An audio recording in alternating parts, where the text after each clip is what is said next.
alatnya bermasalah. Oh iya. Bismillahirrahmanirrahim. Alhamdulillah wassalatu wassalamu ala Rasulillah wa ala alihi wa sahbihi wa man wala. Halaman 76.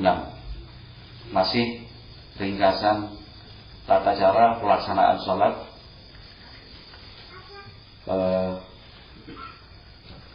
dari Rasulullah sallallahu alaihi wasallam. Sebelum kita melanjutkan, pernah disinggung juga bahwa fikih salat sebagaimana fikih ibadah dan muamalah secara umum adalah suatu hal yang biasa ditemukan beberapa pendapat dalam suatu permasalahan fikih, sehingga kita jangan kaget kemudian kok di sini disebutkan A, padahal selama ini kita mengetahuinya B, atau di sini kok C, padahal beberapa waktu yang lalu disampaikan D. Itu jangan kaget, karena dalam pembahasan fikih ya, perbedaan pendapat itu suatu hal yang lumrah. Tinggal kita memilah dan memilih manakah yang paling kuat dan paling sahih dan paling rajih di antara pendapat-pendapat tersebut. Baik, kita lanjutkan. Qala rahimallahu ta'ala wa amara bil ijtihadi fid du'a'i fis sujudi. Rasulullah sallallahu alaihi wasallam, itu paragraf kedua dari bawah, halaman 76. Sudah sempat kita baca, tapi kita ulangi karena terkait dengan paragraf selanjutnya. Wa amara bil ijtihadi fid du'a'i fis sujudi. Nabi Muhammad SAW meminta dan memerintahkan kita semua untuk berdoa lebih sungguh-sungguh saat sujud. Wa qala innahu qaminun an yustajaba lakum. Alasannya, kata Nabi SAW, berdoa saat sujud itu sangat besar kemungkinannya untuk dikabulkan atau diijabahi, mustajab. Jadi sujud itu dimaksimalkan dan dimanfaatkan sebaik-baiknya untuk banyak-banyak berdoa. Tapi ada satu catatan, bahwa doa yang dibaca ketika sujud itu tidak mengutip atau memotong ayat Al-Quran ya, karena ada larangannya. Sehingga kalaupun ingin membaca doa yang tersebut di dalam Al-Quran, ada yang dirubah. Misalkan Rabbana atina fid dunya hasanah, itu kan ada ayat Al-Quran dalam surat Al-Baqarah seperti itu, Rabbana atina fid dunya hasanah. Jadi kita tinggal nanti Allahumma atina fid dunya hasanah, kan itu. Atau doa-doa yang lainnya. Tapi yang jelas Nabi Muhammad SAW meminta kita untuk memanfaatkan saat sujud sebaik-baiknya, karena itulah saat yang paling dekat antara hamba dengan penciptanya. Qala wal istijabatu naw'ani. Doa yang dikabulkan itu ada dua bentuknya. Pertama, istijabatu du'a'i talibi bi'i'ta'ihi su'lahu. Permintaan seorang hamba dalam doanya itu diwujudkan dan dipenuhi sesuai apa yang dia minta. Misalkan ingin sembuh, dia sakit, berdoa, ya Allah berikanlah kesembuhan untukku, Allahumma shfini. Kesembuhan yang dia minta dikabulkan oleh Allah Azza wa Jalla, sembuh dari sakit. Wastijabatu du'a'il muthanni bithawabi. Yang kedua, doa hamba dikabulkan, namun dalam bentuk pahala berlipat yang diberikan. Yang dia minta dalam doanya itu tidak terjadi. Misalkan orang sakit X, dia berdoa kepada Allah Azza wa Jalla, ya Allah berikanlah kesembuhan untukku, sakit X ini kemudian hilang dari tubuhku. Berdoa terus, udah berbulan-bulan bahkan bertahun-tahun tapi penyakitnya masih ada. Penyakitnya tidak hilang, tidak sembuh-sembuh juga. Bukan berarti doanya tidak dikabulkan. Karena boleh jadi doanya dikabulkan tapi dalam bentuk apa? Disimpankan untuknya pahala yang berlipat-lipat untuk kemudian diberikan besok pada hari kiamat. Sehingga jangan pesimis, jangan kemudian salah pikir, wes dungo kok ora dikabul-kabulkan misalkan. Karena doa yang dikabulkan itu adalah sesuatu yang pasti. Selama hamba mau berdoa, doa itu akan dikabulkan. Wa bi kulli wahidin minan naw'aini fussiran. Dengan kedua bentuk penjelasan inilah firman Allah Subhanahu wa taala ditafsirkan, yaitu firman Allah, ujibu da'watad da'i idza da'ani. Al-Baqarah 186, artinya aku kabulkan doa orang yang berdoa idza da'ani, asalkan dia mau berdoa kepadaku. Was-sahihu annahu ya'ummun naw'ain. Kata Ibnu Qayyim, pendapat yang sahih, ayat tersebut difahami dengan dua bentuk istijabah doa. Jadi kadang-kadang apa yang kita sebut dalam doa Allah kabulkan. Di kesempatan yang lain jangan merasa doanya sia-sia, kok tidak dikabul-kabulkan juga. Tapi berpikirlah positif, berprasangka baik, Allah kabulkan doanya. Ya, tapi dalam bentuk pahala yang disimpankan untuknya. Qala rahimallahu ta'ala, wa qad ikhtalafa an-nasu fil qiyami was-sujudi ayyuhuma afdal. Para ulama berbeda pandangan, mana yang lebih afdal di dalam salat, ketika berdiri ataukah saat sujud. Ya, gerakan yang paling afdal dalam salat itu berdiri atau sujud. Farajjahat ta'ifatunil qiyama liwujuhin. Sejumlah ulama merajihkan, artinya memandang lebih afdal berdiri karena beberapa alasan. Wa qala ta'ifatun as-sujudu afdal. Sementara ulama lainnya menyatakan sujud itu lebih afdal. Wa qala ta'ifatun, ada juga yang mengatakan tulul qiyami bil laili afdal. Berdiri dengan waktu yang cukup lama pada waktu salat malam itu yang lebih afdal.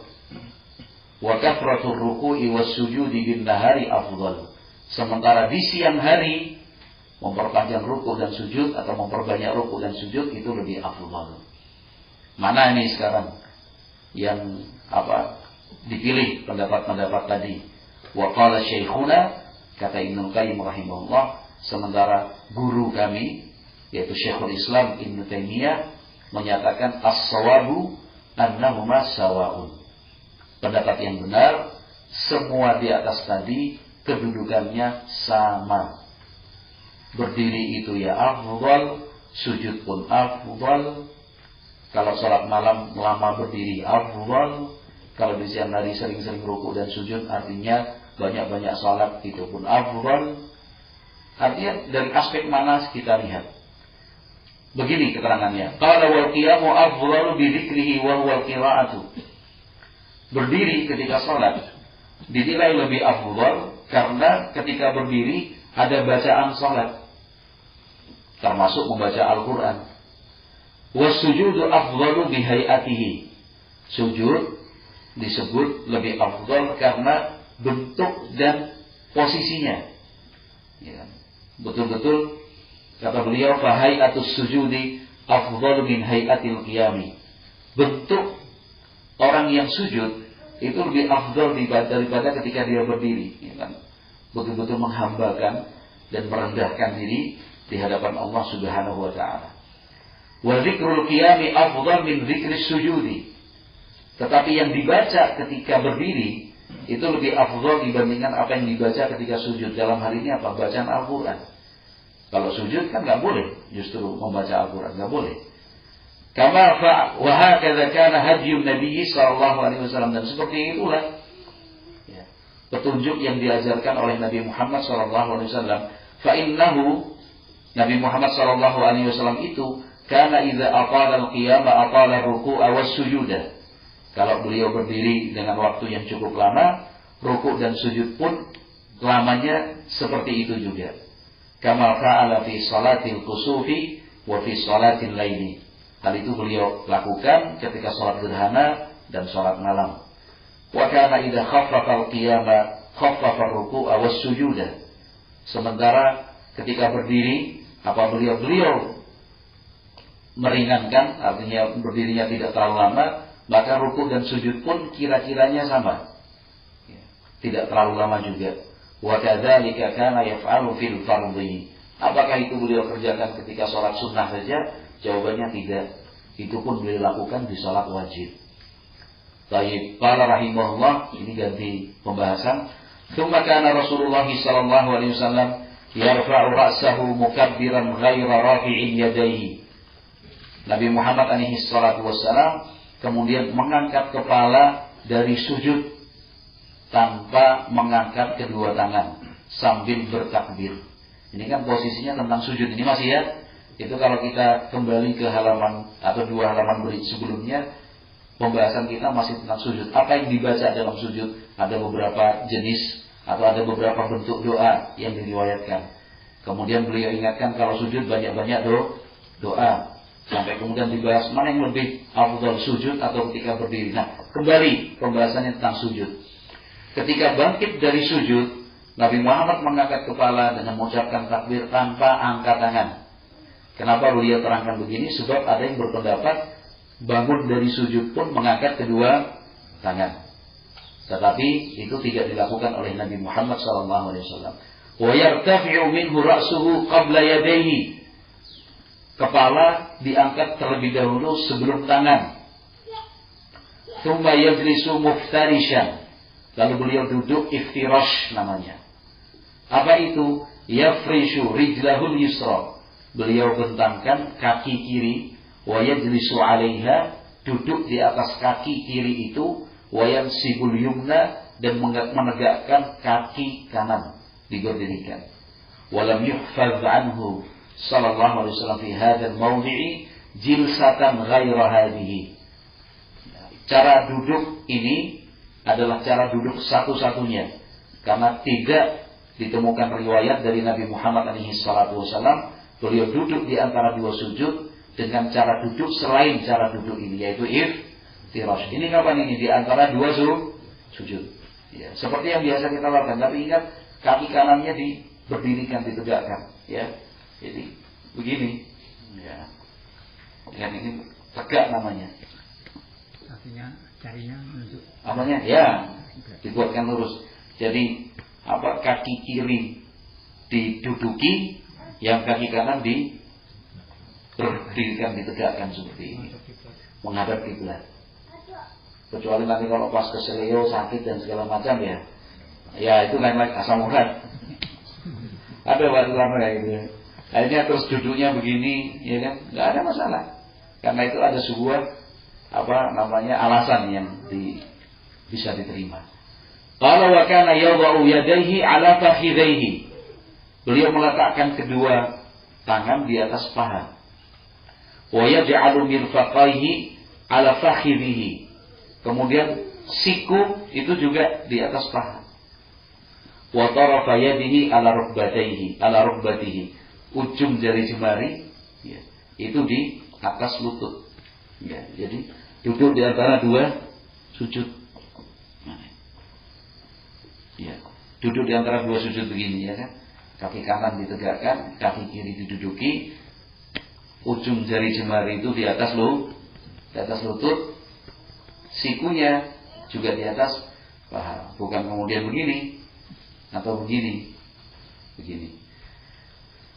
Wa yaqbidu fintaini min asabihi wa yuhalliku halqatan. Kalau ketika tasyahud diberikan keterangan tambahan karena ini riwayat, beliau yaqbidu fintaini min asabihi, 2 jari, yaitu ini kelingking dan manis, ya kan? Itu ditekuk, kemudian wa yuhalliku halqatan, kemudian membuat semacam lingkaran cincin begini. Nanti akan diterangkan lagi. Tsumma rafa isba'ahu, kemudian telunjuknya diangkat. Jadi posisinya begini nih. Ini ketika tasyahud. Jangan posisi orang ngantuk atau orang malas. Nah, gini. Ini harus begini, yang dua nih tekuk, yang dua berikutnya ya, dibuat semacam cincin atau lingkaran. Yang ini tegak. Tidak terlalu tegak begini, juga tidak diturunkan. Lurus biasa aja. Baik. Wa yuharrikuha. Kalau Ibnu Qayyim rahimahullahu taala termasuk yang berpendapat jari telunjuk itu digerak-gerakkan. Jadi nanti jangan kaget kalau misalkan kita sholat jamaah di samping kanan kiri kita, atau misalkan kita duduk sedang memperhatikan orang sholat, ketika dia tasyahud kok jarinya digerakkan begini. Ya, jangan kaget karena memang ada riwayatnya seperti itu. Hakadza qala Wa'il ibnu Hujrin anhu. Kata Ibnu Qayyim, seperti itulah keterangan yang diberikan sahabat Wa'il ibnu Hujrin tentang tata cara duduk dan tasyahud. Tsumma yaqulu, kemudian kalau duduk di antara dua sujud yang dibaca adalah Allahumma ighfirli warhamni wajburni wahdini warzuqni. Hakadza dzakara Ibnu Abbas radhiyallahu anhu. Ini berdasarkan keterangan dari sahabat Ibnu Abbas. Wa dzakara Hudzaifah, sementara sahabat Hudzaifah radhiyallahu anhu mengatakan annahu kana yaqulu rabbighfirli rabbighfirli. Yang dibaca oleh Nabi pada saat duduk di antara dua sujud adalah rabbighfirli rabbighfirli. Ini kan termasuk khilaf yang tanawwu', artinya ini tidak bertentangan dan tidak kontradiktif, tetapi bisa kita katakan sebagai sebuah pilihan. Silakan kalau mau mengamalkan hadis Ibnu Abbas, Allahumma ighfirli warhamni wajburni wahdini warzuqni, atau mau mengamalkan hadisnya Hudzaifah, rabbighfirli rabbighfirli, manalah yang mudah. Akan lebih baik lagi kalau kedua-duanya diamalkan. Kadang-kadang hadis Ibnu Abbas yang diamalkan, di kesempatan yang lain adalah hadis Hudzaifah. Qala wa kana hadyuhu italata hadzal rukni biqadri sujud. Termasuk juga yang diajarkan oleh Nabi Muhammad SAW untuk rukun ini, yaitu duduk di antara dua sujud, dipanjangkan seperti durasi sujud. Ya, jadi memang kita baca dari kemarin tata cara sholat itu yang diajarkan Nabi Muhammad, tidak ada satupun yang menunjukkan atau bahkan mengesankan sholat itu dikerjakan dengan cepat-cepat. Nggak ada ya. Nggak ada. Itu nanti bentar lagi bulan Ramadan viral lagi itu, tiap tahun viral terus sholat tarawih dikerjakan dengan cepat, ya kan? Nggak menutup kemungkinan tahun ini viral lagi, ya kan? Kalau para jurnalis, pencari berita dan pewarta itu objek untuk bisa buat berita yang heboh. Gitu. Wah, sholatnya coba Allah, ini ada kan sama sekali, semuanya khusyuk dilakukan. Baik. Wa hakadza tsabitu anhu fi jami'il ahadits. Itulah yang kemudian kita temukan di seluruh hadis-hadis Nabi SAW tentang duduk di antara dua sujud. Enggak cepat-cepat, tapi durasinya hampir sama dengan durasi sujud. Wa fi sahihi an Anas radhiyallahu anhu, di dalam as-sahih Bukhari Muslim yang dimaksud dari Anas bin Malik, kana Rasulullah sallallahu alaihi wasallam yaq'udu baina as-sajdataini hatta naqula qad awhama. Dulu Nabi Muhammad SAW saking lamanya duduk di antara dua sujud, sampai-sampai kami mengira jangan-jangan Nabi Muhammad sudah lupa kalau sedang sholat, saking lamanya. Wa hadhihi sunnatu tarakaha aktsarun nasi. Sunnah Nabi Muhammad SAW yang ini sudah ditinggalkan banyak orang. Sejak kapan? Min ba'din qiradi asli sahabati. Setelah para sahabat itu sudah tidak ada lagi. Artinya setelah masa sahabat, generasi mereka, sunnah ini sudah banyak ditinggalkan orang. Walihada qala Thabitun, oleh karena itu Thabit mengatakan, Thabit itu seorang tabi'in, murid sahabat Thabit Al-Bunani. Kata beliau, wa kana Anasun yasna'u syai'an la arakum tasna'unahu. Dulu Anas bin Malik itu sahabat Nabi melakukan sesuatu dalam sholat yang hari ini tidak pernah saya lihat lagi kalian melakukannya, yaitu yamkuthu bainas sajdataini. Beliau cukup lama duduk di antara dua sujud, hatta naqula qad nasiya aw qad awhama. Sampai-sampai kami menyangka jangan-jangan Anas bin Malik ini sudah lupa kalau ternyata sedang sholat. Baik. Wallahu a'lam bishawab. Kita cukupkan di situ karena pembahasan yang berikutnya tentang bangkit dari sujud atau bangkit dari duduk setelah sujud. Baik, kita cukupkan sekian. Subhanakallahumma wa bihamdika asyhadu an la ilaha illa anta astaghfiruka wa atubu ilaik. Alhamdulillahirabbil alamin.